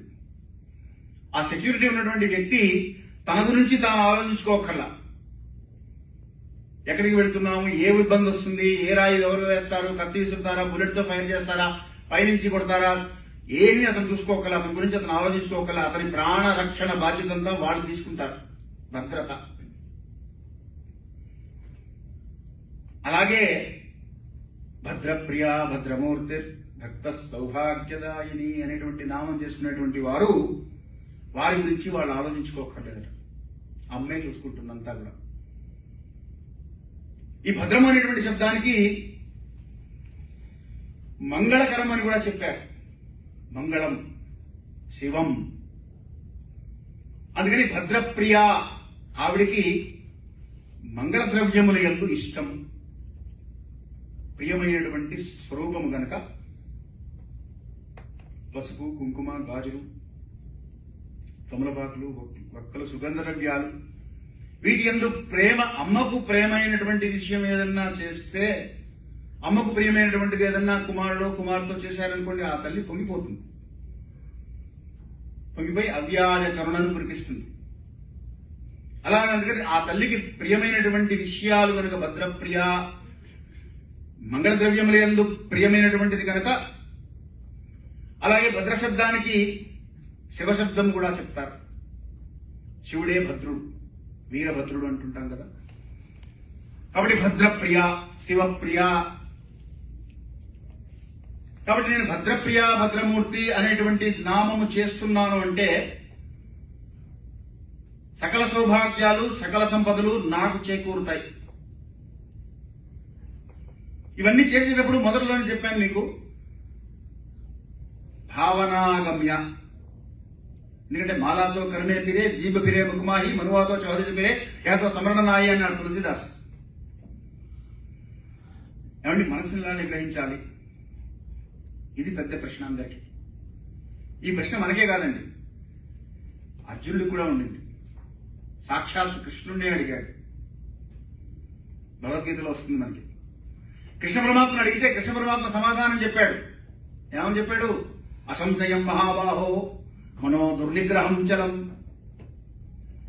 సందేహం లేదయ్యా, మనస్సును నిగ్రహించడం కష్టమే. గురువు అయినటువంటి వాడు సమాధానం చెప్పాలి కానీ అది అదే పని కాదులేవయ్యా, నీ వల్ల కాదులే, కష్టం అని చెప్తే ఎలాగండి? గురువు మార్గం చూపించగలగాలి. పైగా ఆయన జగద్గురువు. కృష్ణం వందే జగద్గురు అంటాం కదా. అందుకని వెంటనే ఆయన సమాధానం చెప్పాడు. అభ్యాసేనతు కౌంతేయ వైరాగ్యేన చ గృహ్యతే. దానికి వేరే మార్గం లేదు, ఒకటే మార్గం. ఏమిటా మార్గము? అభ్యాసము. అభ్యాసం అంటే ప్రాక్టీస్. ప్రాక్టీస్ ద్వారా మనస్సుతో మాట్లాడడం మొదలుపెట్టి మనస్సును నచ్చజెప్పాలి. మనస్సుకు మనం, ఎందుకంటే మనస్సు కోతి లాంటిది. మనస్సుని కోతితో పోల్చింది వేదాంత శాస్త్రం. కోతికి ఇది కావాలి, ఇది అక్కర్లేదని లేదు. ఇది కనబడింది అనుకోండి, అది పట్టుకుపోతుంది. అదేం ఫోన్ చేసి మాట్లాడదు, వాట్సాప్ మెసేజ్లు చూడదు, కానీ కావాలి, దాన్ని పట్టుకుపోతుంది. ఇది నాకు అక్కర్లేదని ఆలోచన దానికి ఉండదు. మనస్సు కూడా అటువంటిదే. దానికి ఇది కావాలి, ఇది అక్కర్లేదనేటువంటిది ఉండదు. ధర్మాధర్మ విచక్షణ అసలే ఉండదు.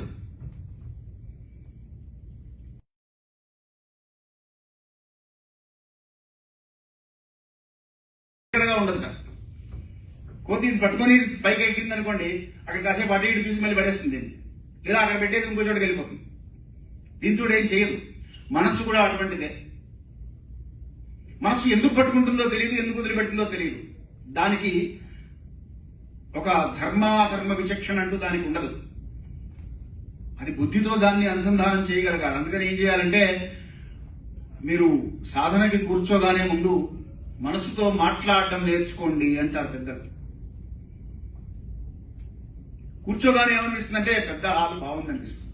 చూసావు కదా ఇట్లాంటి పెద్ద హాల్, ఇప్పటికి ఎన్ని చూసావు? చాలా చూసావు కదా. ఇప్పుడు హాల్ కాదు మనం ఆలోచించాల్సింది, ఇప్పుడు మనం అమ్మవారి గురించి ఆలోచించాలని మనసుతో మాట్లాడాలి.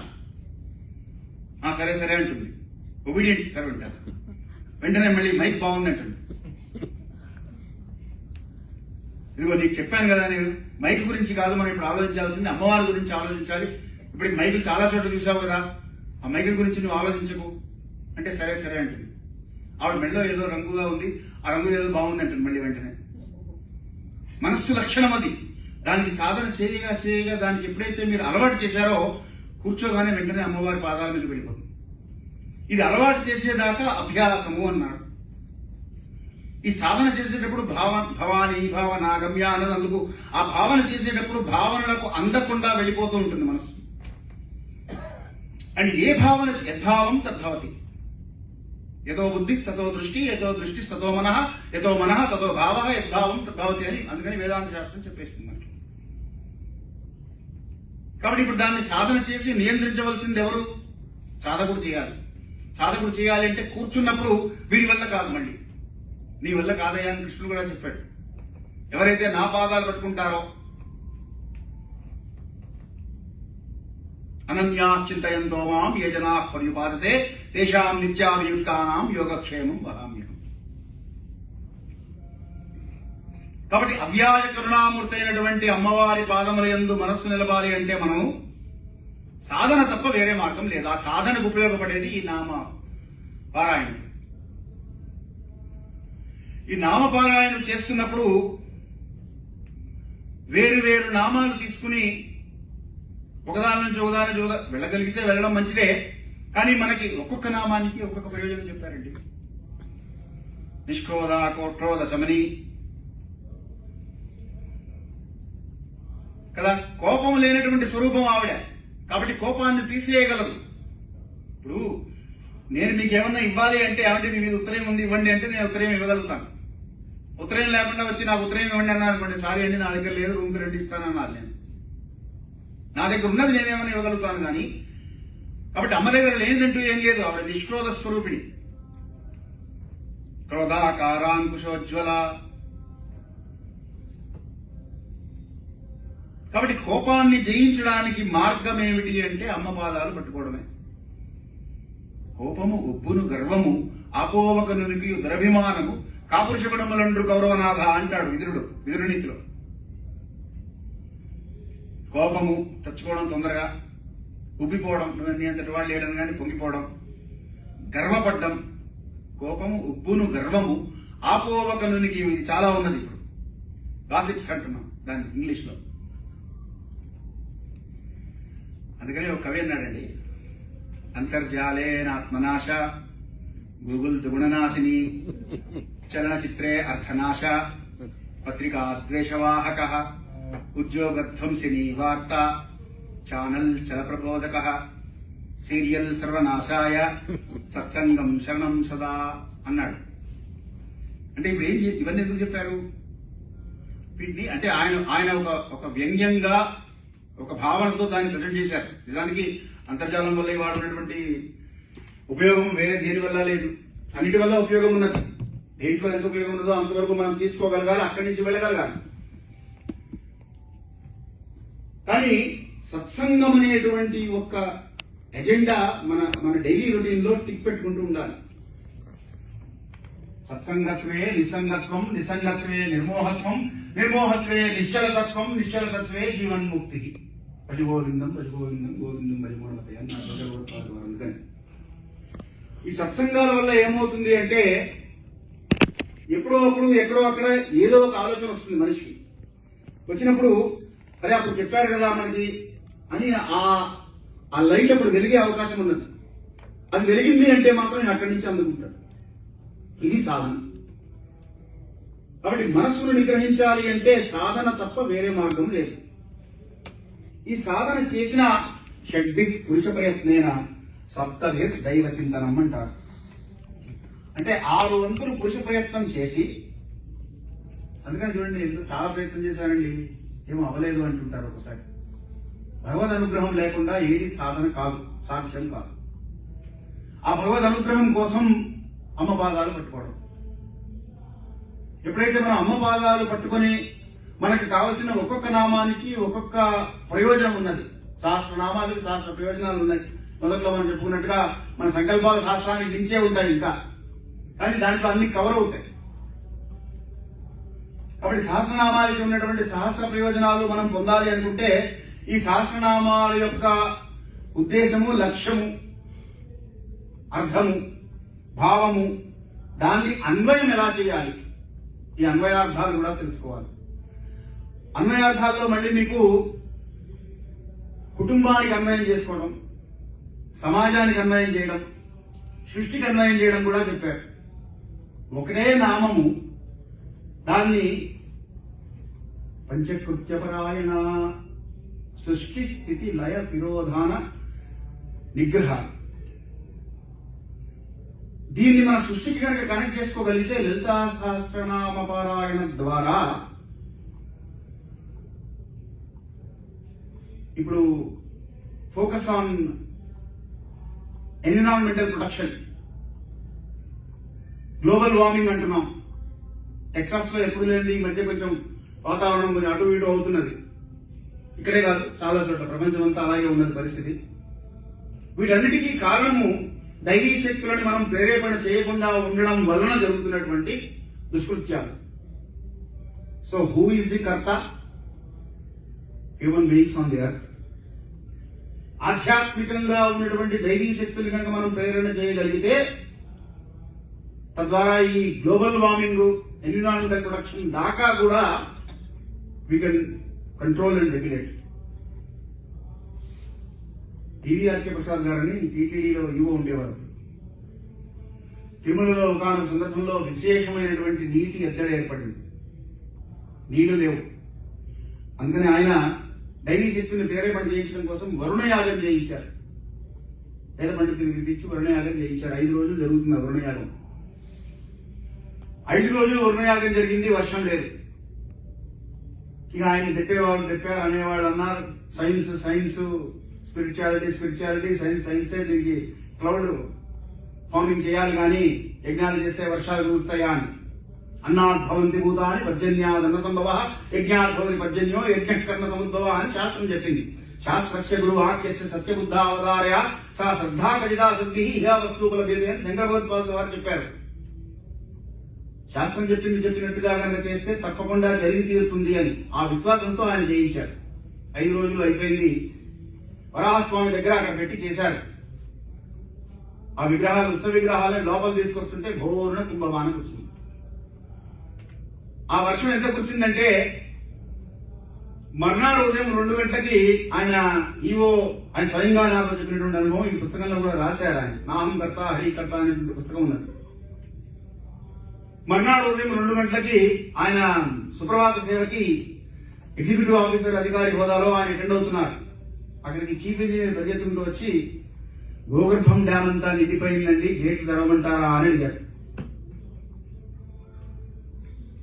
అంటే ముందు మన దగ్గర నుంచి మొదలుపెట్టి ఈ కాస్మిక్ ఎనర్జీలో ఉన్నటువంటి శక్తిని మనం యాక్టివేట్ చేసి దాన్ని కనెక్ట్ చేయగలిగితే, మహర్షులు ఇదివరకు రోజుల్లో ఒక మంత్రోచ్చారణ చేయగానే ఆ నీళ్లు తెలిగితే రాయి అయిపోయేవాడు అనేవారు. మంత్రాలకు చింతకాయలు రాలుతాయా అంటే చింతకాయలు కాదు, చింత చెట్లు కూడా రాలుతాయి. ప్రొవైడెడ్ ఇప్పుడు ఏమిటంటే సమస్య, అందులో ఉన్నటువంటి శక్తిని యాక్టివేట్ చేయగలిగిన వాళ్ళు సిద్ధపురుషులు లాంటి సచ్చిదానంద సరస్వతి స్వామి వారు, కంచి పరమాచార్యులు వారు, అప్పాజీ లాంటి వారు చేశారు. చాలా సందర్భాల్లో ఉన్నాయి జరిగినటువంటి. మొన్న కూడా విజయేంద్ర సరస్వతి స్వామి వారితో మాట్లాడుతుంటే వారి అనుభవం ఒకటి చెప్పుకుంటూ వచ్చారు. అయితే వారే కాదు, భగవంతుడు మనకి ఇచ్చినటువంటి అవకాశం ఎటువంటిది అంటే, ఈ సాధనా మార్గంలో ఉన్నటువంటి వారు ఎవరైనా సరే సరి అయినటువంటి సాధనా మార్గాన్ని ఎన్నుకుంటే, దీన్ని సక్రమంగా అర్థం చేసుకొని శబ్దార్థము, భావార్థము, అన్వయార్థము, ఈ అన్వయార్థాన్ని మళ్ళీ తనకు అన్వయించుకోగలగాలి, తన కుటుంబానికి అన్వయించుకోగలగాలి, తన సమాజానికి అన్వయించగలగాలి, సృష్టికి అన్వయించగలగాలి. ఇవన్నీ కూడా రహస్యాలు కనుక రహస్యనామము అన్నారు. అయితే ఏమండి, ఇవన్నీ తెలుసుకోకుండా నామపారాయణ చేస్తే ఫలితం ఉండదా? తప్పకుండా ఉంటుంది. ఇందాక చెప్పాను కదా, వనేచ రామ వశిష్ఠ రామ అని. నామము చెప్పినంత మాత్రము చేత తప్పకుండా నామ ఫలితం ఉంటుంది. కానీ మన లక్ష్యం ఏమిటి? ఆనంద స్వరూపానికి మనం చేరుకోగలగాలి. అమ్మ నామము ఆనందధామము అన్నది మనకు ఆనందం అంటే ఏమిటో అర్థం కావడానికే పారాయణ చేయమన్నారు. పారాయణ చేస్తే అద్వితీయ అనిర్వచనీయమైనటువంటి ఆనందానికి అనుభూతికి లోనైనటువంటి వాళ్ళు మీలోనే చాలా మంది ఉంటారు. ఏమిటోనండి తెలియనటువంటి ఆనందం అంటారు. మొన్న మేము గత ఆదివారం వర్జీనియాలో ఒక హోమం చేశాం. ఆ హోమంలో విశ్వశాంతి, universal peace and harmony, this is our sankalpa. ఈ సంకల్పంతో హోమం చేశాం. ఆ హోమంలో పాల్గొన్నటువంటి వారందరూ కూడా వచ్చి ఏమిటో ఆనందంగా ఉంది, చెప్పలేకపోతున్నాం అంటారు. అనిర్వచనీయమైనటువంటి ఆనందం. ఎందుకంటే భగవత్ సృష్టిలో ఈ మాటలకు అందనటువంటి విశేషం. ఆ ఆనంద స్వరూపమే మన యొక్క నిజమైనటువంటి స్వరూపం. ఉపనిషత్తులు కూడా అదే మాట అంటాయి. ఆనంద స్వరూపుడుగా ఉంటూ ఈ ఆనందాన్ని మర్చిపోయి ఈ మోహంలో పడి ఐకమైనటువంటి సుఖభోగాలే సంతోషమే ఆనందం అనుకుంటూ గడిపేస్తున్నావు. కాబట్టి ఆనంద స్వరూపం ఏంటో తెలుసుకున్నాం. అందుకనే మీరు చూస్తే యతీశ్వరులందరికీ వాళ్ళ పేర్లలో ఆనందం ఉంటుంది. గంభీరానంద, స్వాత్మారామానంద, ఈశ్వరానంద. ఎందుకు? వాళ్ళు ఎప్పుడూ ఆనందంగా ఉంటారు. కౌపీనవంత కలు భాగ్యవంత. వాళ్ళు ఎప్పుడు నిరంతరం ఆనందంగా ఉంటారు. కానీ మనం అంటే నాబోటి వాళ్ళం ఈ ఐకమైనటువంటి జగత్తులో ఉన్నటువంటి భోగభాగ్యాల యందు ఆనందం ఉన్నదనుకుంటాం. ఆ ఆనందం ఎప్పటిదాకా ఉంటుంది? కరెంట్ ఉన్నంత వరకు ఏసీ బాగుంటుంది. ఇక్కడ మీకు కరెంట్ పోలేము, మాకు ఇండియాలో కరెంట్ పోతూ ఉంటుంది. ఆ కరెంట్ పోయినప్పుడు అంతకు మించిన దుఃఖం ఉంటుంది. అది లేనప్పుడు హాయిగా ఫ్యాన్లో కూర్చునేవాళ్ళం, చక్కగా ఉన్నాం. కాబట్టి ఇప్పుడు దుఃఖానికి హేతు ఏమిటి? ఆ ఏసీయే. ఏ వస్తువు అయితే సుఖాన్ని సంతోషాన్ని ఇస్తుందో ఆ వస్తువే దుఃఖాన్ని బాధని కూడా అందిస్తుంది అని తెలుసుకున్న నాడు మనిషి ఆనందంగా ఉంటాడు. అది తెలుసుకోవాలి అంటే అమ్మ పాదాలు పట్టుకుంటే తప్ప వేరే మార్గం లేదు. ఆవిడ తెలియజేస్తుంది, ఆ జ్ఞానాన్ని కలిగజేస్తుంది.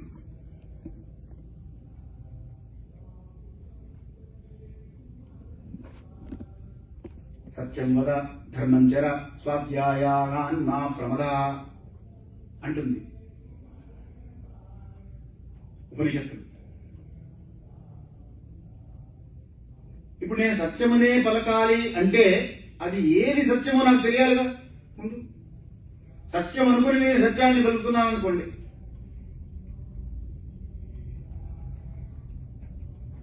సత్యస్వరూపము భగవత్ స్వరూపం. అమ్మవారి స్వరూపం మనకి కనబడుతున్నది కళ్ళల్లో. కళ్ళు మూసుకోగానే అమ్మవారి స్వరూపం కనబడుతున్నది అంటే సత్యస్వరూపాన్ని దర్శిస్తున్నట్టు. కానీ అమ్మవారి స్వరూపం కనబడాలి అంటే ముందు దేహో దేవాలయ ప్రోక్తో జీవో దేవ సనాతన తెదే అజ్ఞాన నిర్మాల్యం సోహం భావైన పూజయేతన్నాడు. దేహమే దేవాలయము, జీవుడే దేవుడు. ఈ దేహమునందు బంధింపబడి ఉన్నటువంటి జీవుడు వెళ్లి అమ్మలో చేరడు. ఒక నది ప్రవహిస్తోందండి. రంగతుంగ తరంగ భంగిమలతో, రంజిల్లు ఘోషంబుతో, బంగారంబకు పొంగుతో, నురగతో, పువ్వాడ తుంపర్లతో అని గంగానది ప్రవహిస్తుంటే మీరు చూసారంటే హరిద్వార్లో గబ గబ గబ గబ పరిగెడుతూ ఉంటుంది. ఎక్కడికి పరిగెడుతున్నావు అని అడిగారనుకోండి, మా పుట్టింటికి వెళ్తున్నానంట. నదుల పుట్టిల్లేమిటి? సముద్రంలో చేరాలి. కాబట్టి అవి ఆగవు. ఆగకుండా నిరంతరము ప్రవహిస్తూనే ఉంటాయి. అలా మనిషి జీవనం కూడా ఎక్కడి నుంచి వచ్చాడో అక్కడికి వెళ్ళడానికి ప్రయత్నం చేయాలి అంటుంది శాస్త్రం. ఎక్కడి నుంచి వచ్చాం? అమ్మ దగ్గర నుంచి వచ్చాం. ఎందుకు వచ్చాం? చేసినటువంటి పాపపుణ్యాల వల్ల అనుభవించడానికి వచ్చాం. సరే వచ్చామమ్మా, అయిపోయింది. పాపకర్మలు ఏమున్నాయి వాటి అనుభవిస్తున్నాం, దుఃఖాలు అనుభవిస్తున్నాం, దారిద్ర్యం అనుభవిస్తున్నాం, రోగం అనుభవిస్తున్నాం, పీడ అనుభవిస్తున్నాం, బాధ అనుభవిస్తున్నాం. ఆ పాపాలన్నీ పోతున్నాయి, నాకేం ఇబ్బంది లేదు. ఇప్పుడు నీ దగ్గరికి వచ్చేస్తాను, తీసుకెళ్ళిపోన్నాను నీ దగ్గరికి. మళ్ళీ పునర్జన్మ లేకుండా చేయి. చతుర్బాహు సమన్వితాయ నమః అటువంటి కోరుకున్నటువంటి వాళ్ళకి ఆ మంత్రం ఆ నామం చెప్పుకుంటే అది సిద్ధిస్తుంది. ఇలా అమ్మ నామాలు సహస్రాలు. సహస్రం అంటే అనంతం. ఎంతసేపు చెప్పుకున్నా ఆనందంగానే ఉంటుంది, కలిగి తీరదు. ఎందుకంటే అమ్మ శబ్దమే అటువంటిది. తల్లిదండ్రులు ఉన్నటువంటి వారు మీకు అదృష్టం. ప్రత్యక్షంగా మీ ఎదురుగుండా వారు తిరుగుతూ ఉంటారు. వారికి నమస్కరించండి, వారి ఆశీస్సులు తీసుకోండి. ప్రతిరోజు లలితా పరమేశ్వరి సంతోషించాలి అంటే ఇంట్లో ఉన్నటువంటి తల్లిదండ్రులు సంతోషించాలి. వారు ఎక్కడో దూరంగా ఉంటే అమెరికాలో ఉన్నారు కాబట్టి ఒక మీ కుటుంబ సభ్యుడిగా చనువు తీసుకొని చెప్తున్నాను, ఒక సోదరుడిగా భావించి సహృదయతతో అర్థం చేసుకుంటారని భావిస్తూ వారికి ఒకసారి ఫోన్ చేయండి, రోజు వారితో మాట్లాడండి, వారి ఆశీస్సులు తీసుకోండి. ఆ తర్వాత లలితా సహస్రనామ పారాయణ చేయండి. అమ్మవారి అనుగ్రహంతో విశ్వమంతా బాగుంటుంది. ఈ అవకాశం ఇచ్చినటువంటి కళ్యాణి గారికి, ఈ రామకృష్ణ గారికి, ఈ దేవాలయ కమిటీ మెంబర్లందరికీ కూడా మరొకసారి హృదయపూర్వక ధన్యవాదాలు ఆవిష్కరిస్తూ ధర్మస్య విజయోస్తు అధర్మస్య న్యాసోస్తు ప్రాణినాం సద్భావనాస్తు గవాం సంరక్షణాస్తు విశ్వస్య కళ్యాణమస్తు. మంగళం కోసలేంద్రాయ మహనీయగుణాత్మనే చక్రవర్తి స్తంభుజాయ సార్వభౌమాయ మంగళం. వేద వేదాంత వేద్యాయ మేఘశ్యామలమూర్తయే పుంసాన్మోహన రూపాయ పుణ్యశ్లోకాయ మంగళం.